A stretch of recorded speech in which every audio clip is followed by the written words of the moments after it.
Halo semua, kita akan membangun toilet benar-benar dengan biaya sangat murah. Dengan tangan sendiri, dari bahan yang sangat terjangkau dan murah, menggunakan alat sederhana yang hasilnya terlihat seperti renovasi modern, dan sama sekali tidak membutuhkan keahlian renovasi modern. Toilet dari bahan inovatif, yang lebih mudah dibuat sendiri daripada dibeli.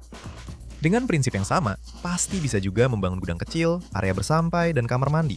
Semuanya tanpa rangka. Dan yang terpenting, tanpa kayu yang harganya sudah sangat mahal. Jika Anda tertarik, Saya akan menjelaskan semuanya secara berurutan dan bahkan memberikan rincian anggaran yang tepat. toilet lama kami sudah benar-benar rusak. Itu adalah bangunan pertama di lahan kami. Penyebabnya bukan karena saya benar-benar tidak bisa mengurus. Tentu saja, toilet itu pernah mengalami masa-masa yang lebih baik. Tapi sudah lama rumah dibangun dengan kamar mandi modern. Jadi toilet luar ini sudah tidak digunakan lagi. Dan sesuatu yang tidak digunakan akan rusak lebih cepat. Sekarang sedang dibangun satu rumah lagi. Kali ini dengan anggaran yang sangat minim. Hanya $1.000 Amerika. Atau sekitar 75.000 rubel Rusia. Saya membahasnya secara detail di saluran YouTube Pesni Yasi Kosyaka. Dalam situasi seperti ini, Bukan saatnya bermewah-mewah, dan inilah saat yang tepat untuk kembali ke pengalaman para leluhur, yang hidup sederhana, tahu cara berhemat, dan karena itu membangun toilet sebagai bangunan terpisah. kita bongkar sarung tangannya. Kita akan membutuhkan busa polistirena ekstrudat lagi, kali ini untuk benar-benar memastikan bahwa semuanya memang sangat sederhana. Dan ini bukan karena saya yang begitu terampil. Saya melibatkan generasi muda yang bahkan tidak punya pengalaman membangun yang serius. Dan supaya kalian tidak berpikir bahwa kami disponsori oleh perusahaan yang memproduksi polistirena, saya katakan bahwa mereknya tidak penting. Saya benar-benar terkejut dengan apa yang bisa dibuat dari bahan itu. Dan mumpung masih musim panas dan bekerja di luar sangat nyaman, saya ingin mencoba membuat lebih banyak hal untuk kalian. Saya tidak berniat menghabiskan setengah hidup saya untuk mengelola kanal YouTube ini.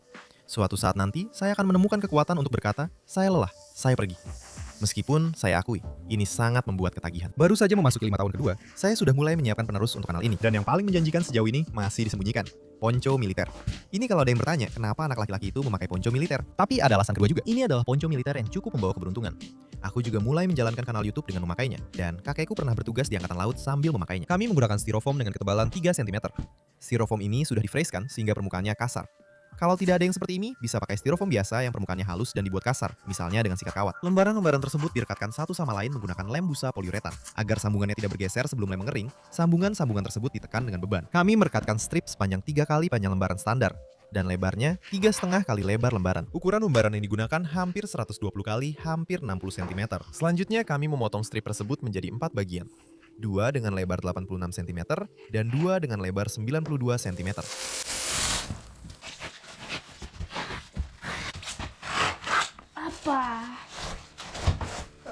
Kami sudah memilih ukuran-ukuran ini sebelumnya juga, agar tidak ada sisa bahan. Dan untuk memastikan tidak ada kesalahan, kami mencoba mengukurnya secara langsung. Apalagi, ini sangat mudah dilakukan. Pada bahan yang panjangnya 86 cm, kita potong sudutnya seperti ini, dengan menyisakan 15 cm di sisi panjangnya. Salah satu bahan yang panjangnya 92 cm, kita pendekkan juga sebanyak 15 cm. Namanya juga anak muda, jadi perhatiannya gampang teralihkan ke hal lain. Sekarang dia sedang mencoba membuat sesuatu dari sisa-sisa potongan. Harus mengembalikannya ke proses kerja. Semuanya oke? Dan kita lanjut ke tahap berikutnya. Sesuai ukuran potongan polistirena, kita memotong jaring plaster fiberglass. Kita mencampur lem yang digunakan untuk menempelkan polistirena ke dinding, dan juga untuk membuat lapisan penguap pada isolasi termal fasad bangunan.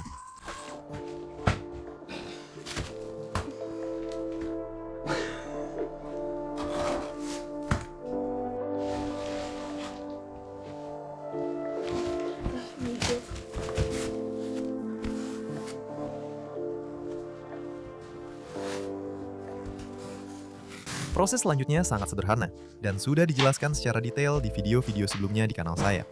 Tidak ada lagi yang perlu ditambahkan di sini. Dan fakta bahwa para tukang plester muda mampu melakukan pekerjaan ini adalah contoh nyata betapa sederhananya pekerjaan ini.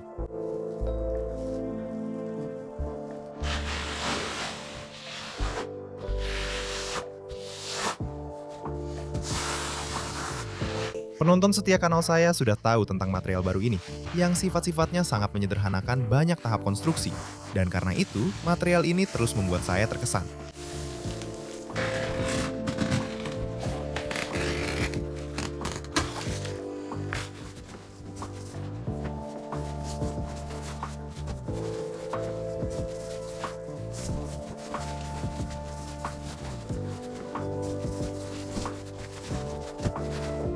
Setelah campuran meneras, kita membalik bagian-bagiannya. Kami juga telah merekatkan bahan dasar toilet seperti ini, tetapi dengan ketebalan 2 lembar.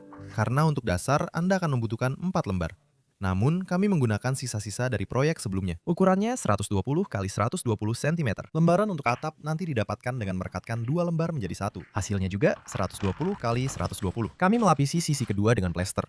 Untuk memplester di bidang horizontal, tidak diperlukan keahlian sebagai tukang plester sama sekali. Secara pribadi, kami mengaplikasikan dasar dari kedua sisi sebagai lapisan penguat kedua. Selanjutnya, saya tidak akan berbohong dan mengakui bahwa pekerjaan pemasangan pintu saya ambil alih sendiri. Bagi anak muda, ini agak membosankan, tidak terlalu kreatif, meskipun juga pasif. Sambil memeriksa bagaimana anak-anak memahami pelajaran geometri di sekolah, saya membuat tanda pada pintu, mengukur lebar secara tegak lurus terhadap tinggi. Dengan mengetahui 3 titik, kita menentukan panjang diagonalnya. Menggunakan meteran sebagai jangka, kita menemukan titik keempat di persimpangan salah satu sisi dan diagonal. Tapi sepertinya saya terlalu ribet. Sebenarnya bisa saja semuanya ditandai hanya dengan satu siku saja. Dan meskipun kapal luar angkasa telah menjelajahi ruang angkasa selama lebih dari setengah abad, pencapaian utama beberapa dekade terakhir telah dimasukkan ke dalam sebuah kotak kecil yang disebut ponsel pintar. Toilet seperti ini masih tetap relevan, meskipun bukan untuk orang manja dan lembek, apalagi saat musim dingin. Saya membuat bukaan pintu berukuran 60 x 170 cm. Untuk kekuatan, saya meninggalkan ambang setinggi 10 cm di bawah. Jadi, tinggi pintu seperti ini seharusnya cukup untuk orang dengan tinggi rata-rata.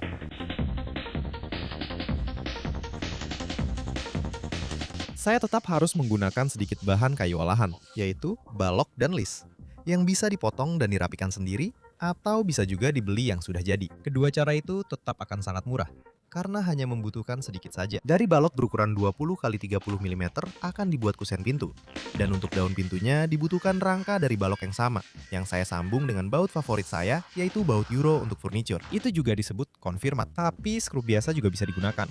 Untuk itu tidak perlu mata bor khusus konfirmat.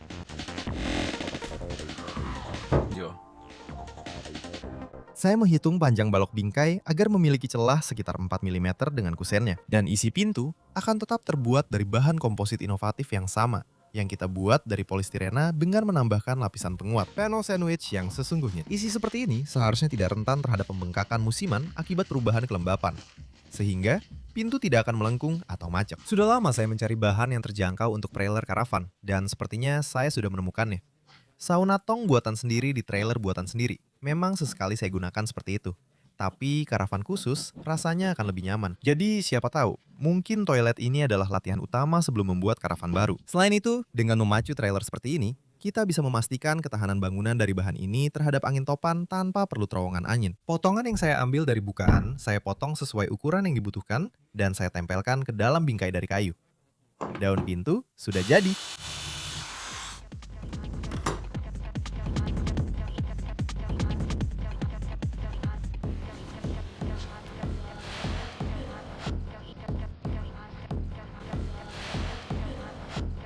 Untuk membuat alur, saya tambahkan bilah kayu ke bagian dalam bingkai. Di sini ukurannya 10 x 50 mm. Beginilah hasilnya. Juga bisa berfungsi sebagai lis bagian dalam. Menurut saya, ini cukup bagus.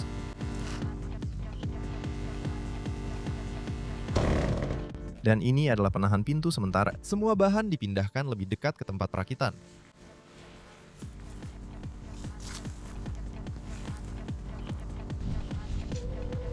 Kita ratakan permukaannya.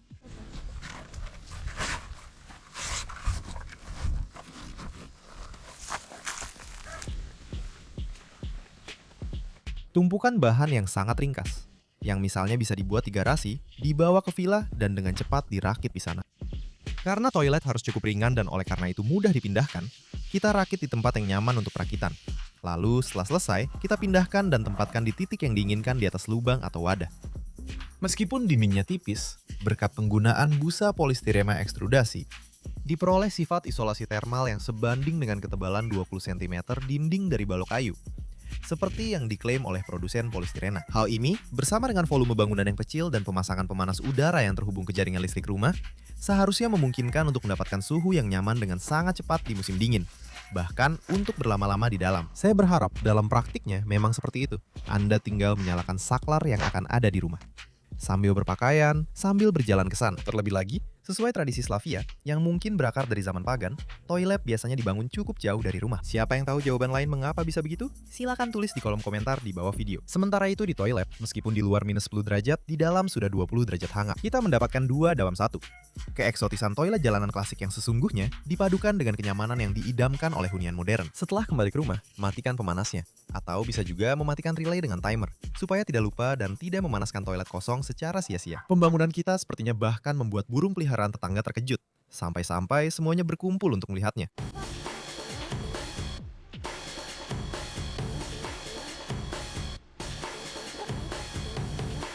Toilet ini sangat kedap, tidak ada celah sedikit pun. Saat hari cerah, di dalamnya benar-benar gelap gulita. Sampai-sampai bisa digunakan untuk mencuci film foto. Di awal tadi saya sempat bilang kalau toilet ini terlihat seperti hasil renovasi bergaya Eropa. Saya tahu, mungkin ada yang mengkritik istilah itu. Saya yakin mereka hanya belum mengalami masa-masa ketika satu-satunya dempul yang bisa didapat hanyalah dempul kapur. Itu pun didapat dengan cara yang tidak sepenuhnya jujur. Lem untuk keramik dibuat dengan mencampur semen yang langka dengan PVA yang bahkan lebih langka. Dan bahan impor yang entah bagaimana berhasil diambil dari proyek-proyek besar seperti Olimpiade Moskwa 80, menimbulkan kekaguman dan rasa penasaran yang tidak kalah besarnya. Seperti jika di zaman sekarang kita menemukan barang-barang yang dibawa ke bumi oleh makhluk luar angkasa. Toilet ini 100% terbuat dari bahan-bahan yang pada masa Uni Soviet tidak bisa didapatkan. Itulah sebabnya disebut Euro. Jadi, saya bernostalgia. Tapi secukupnya. Biaya pembuatan bangunan seperti ini sangat murah karena harga material di setiap daerah bisa berbeda-beda. Saya akan sebutkan jumlah pastinya, sehingga Anda bisa menghitung biaya sesuai dengan daerah Anda sendiri. Anda hanya membutuhkan 16,5 lembar polistirena ekstrusi dengan ketebalan 3 cm, yang sedikit lebih banyak dari satu kemasan standar.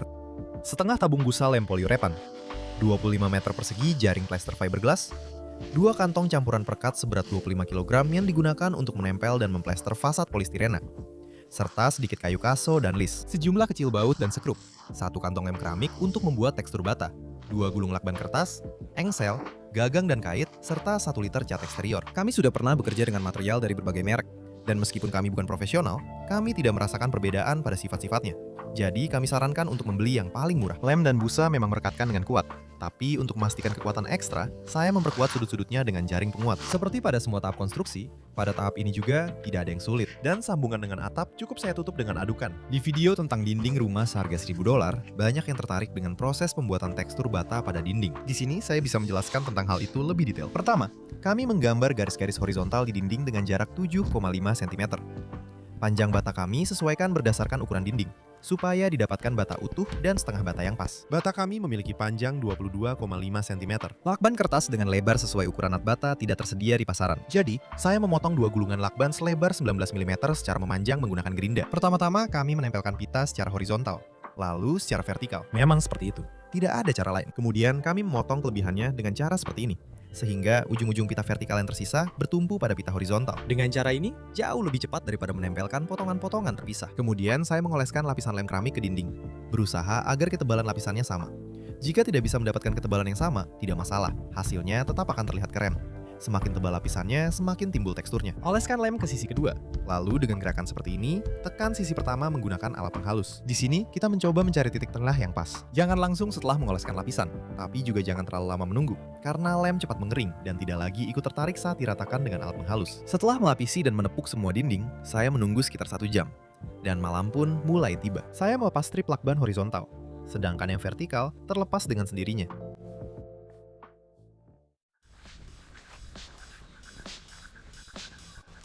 Pagi harinya, kita melihat pemandangan seperti ini. Namun jika malam tidak keburu datang seperti yang saya alami, Anda bisa mulai proses selanjutnya setelah 3-4 jam. Dengan spatula, kita memotong bagian adukan yang menonjol dan merapikan tepi bata.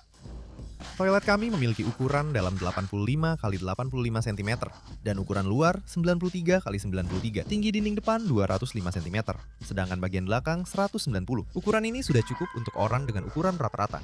Dan untuk orang yang lebih besar, semua ukurannya bisa dengan mudah diperbesar. Yang badannya besar, bayar 2 kali lipat. Prosesnya cukup menarik. Jadi, yang terpenting adalah tahu kapan harus berhenti. Dengan mengatakan pada diri sendiri bahwa yang terbaik adalah musuh dari yang baik.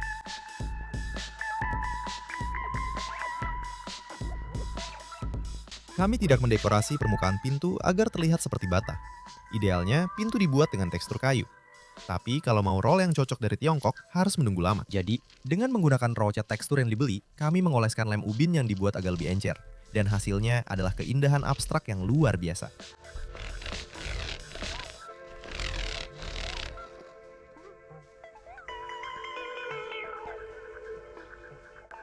Pada tahap akhir, kami mengecat bata. Kami memutuskan untuk membiarkan natnya tetap dengan warna alami, warna adukan semen. Rangka pintu dan balok pintu kami cat dengan pewarna kayu warna palisander. Dan tentu saja, perlengkapan pintu. Isi dari kabin seperti ini bisa berupa lubang sederhana di lantai hingga kursi yang nyaman, serta lubang ventilasi di atas pintu. Bisa berbentuk hati, bisa juga berbentuk belah ketupat. Kalau ada yang tahu bentuk lain, silakan tulis. Lubangnya bisa tertutup rapat, bisa juga tidak. Kami lebih fokus pada aspek konstruksi, jadi detail lainnya tidak akan dibahas.